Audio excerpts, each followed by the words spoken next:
لسه الكازيون اهو.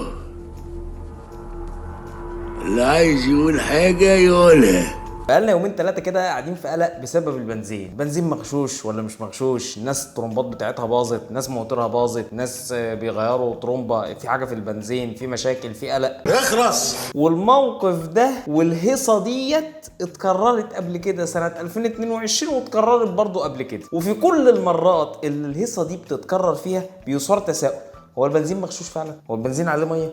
يا ترى العيب فينا؟ يا ترى العيب في الترمبات؟ يا ترى العيب في عربياتنا؟ ازاي بقى؟ وكل مرة يطلع تحرك برلماني، يعني المرة دي برضه طلع التحرك البرلماني ده، نائبة في البرلمان بتسأل رئيس الوزراء وبتسأل وزير البترول والثروة والمعدنية، النائبة دي اسمها سميرة الجزار، بتسألهم تقول لهم ان الناس بيشتكوا من البنزين، نفس تيبيكال. تطلع علينا بقى وزارة الثروة والمعدنية تقول لنا ايه؟ مفيش كلام من ده، يلا يا جدع انت شد من هنا ما تتصلش هنا تاني، يا ناقصه جيافه ورمي جت على المساء. ان البنزين زي الفل. بص يا سيدي، بمتابعه نتائج تحاليل عينات البنزين سواء المسوقه محليا او العينات التي يتم سحبها بشكل مستقل على مستوى الجمهوريه بواسطه للمفتشين المحايدين من الجهات المعتمده العالميه مش محليه، فقد اوضحت النتائج حتى تاريخه مطابقه جميع العينات للمواصفات القياسيه المصريه سواء من مستودعات شركات التوزيع او شركات التكرير المنتجه. انا قلت كده برضو، قلت كده بالظبط زي ما انت قلت بالظبط. يعني ايه يا باشا؟ يعني العيب في ترمبتك، العيب في عربيتك، البنزين زي الفل.